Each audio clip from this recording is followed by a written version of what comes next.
Hi friend, welcome to my YouTube channel. Today I'm going to tell you how we can create a Spring Boot project from scratch. So basically there are multiple ways we can create a Spring Boot project. So in this tutorial I will tell you how we can create a Spring Boot project from a Spring Initializer website. So let's start. Let's open any a browser. So currently I'm using Chrome browser. In Chrome browser just type Spring Initializer. String and then initializer second link, just go enter and then wait. Okay, so first link we have like http start.spring.io. Just click here and then you will get wonderful interface.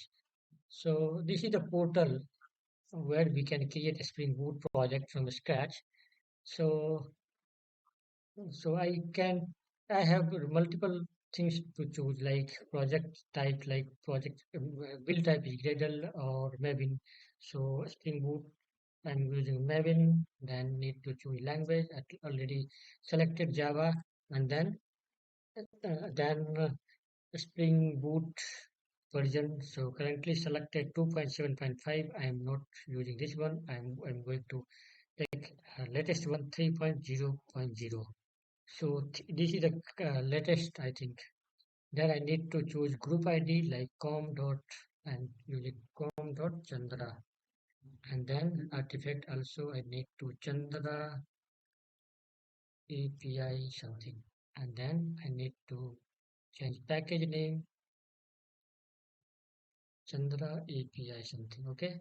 And then packaging is jar and then need to choose a Java version. So currently in my local system have Java 8, so I need to choose this one and then I need to choose dependency. So for Spring Boot starter project, we need only Vue dependency. I'm going to use this one and then select. If you need another dependency, you can add here and then generate project. So I'm going to take one dependency and I will demonstrate with this one dependency. So just click generate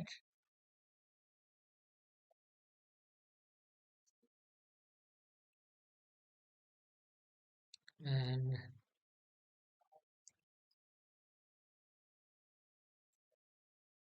project is generated here. You can see,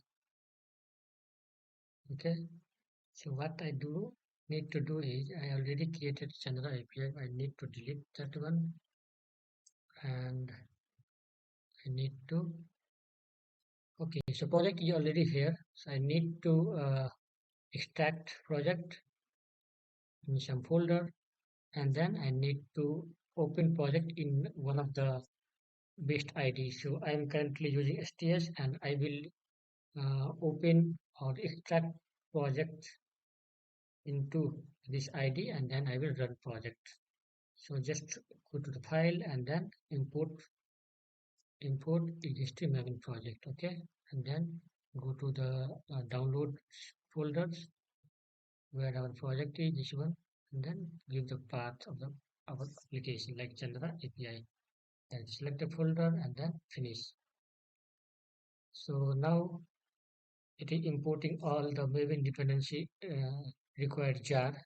So for this project, whatever jar is associated with Spring Web dependency, it will download and will available for this project folder structure. So you can see this is a full, no, this one, not this one, which one, Chandra. Chandra API, currently it is showing like this kind of a structure, but once import is 100% done, you will see a different structure. So just wait for a moment and see what happened. So according to the net speed, it will download. So it is showing 9%. Let's wait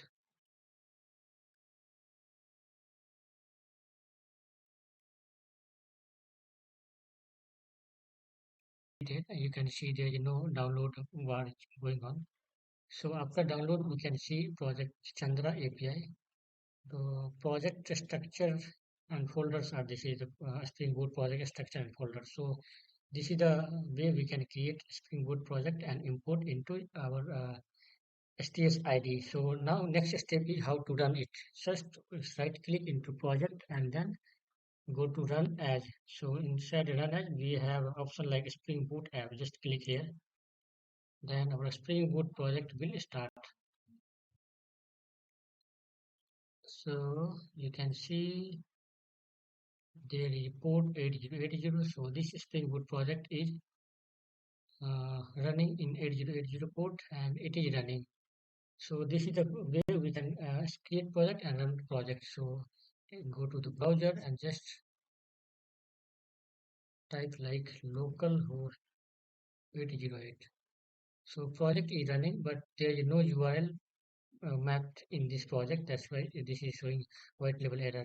So let create one class and then map the request URL. So go to the this Chandra API package and just click one class called REST controller,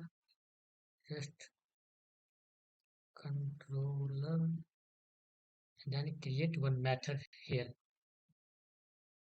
like public string hello is the method name and return type is string. So whenever return welcome to Chandra, and then we need to map this method to particular URL. So get mapping and then URL, like when you type hi in URL, you will get welcome to Chandra in browser. So this is a normal class. I need to annotate them as a REST controller. So I'm going to annotate them REST controller and then save it. Then again I need to restart my server. Just to boot the project, select and then run as Spring Boot. It will again start into 8080 port, but this time we have one URL mapping that is high. So after localhost 8080, we need to put high and see what happened. Welcome to Chandra. So this is the way we can create a Spring Boot project from a Spring Initializer website. There is another way that is ID itself. So STS ID itself is a Spring Boot project. So in the next video, I will tell you how we can create a Spring Boot project from STS itself. So that's all about from my side for Spring Boot project creation.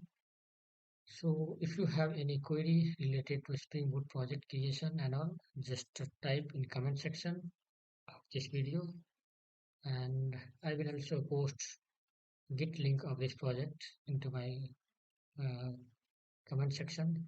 So thank you for watching this tutorial, and subscribe, comment and share whatever you want.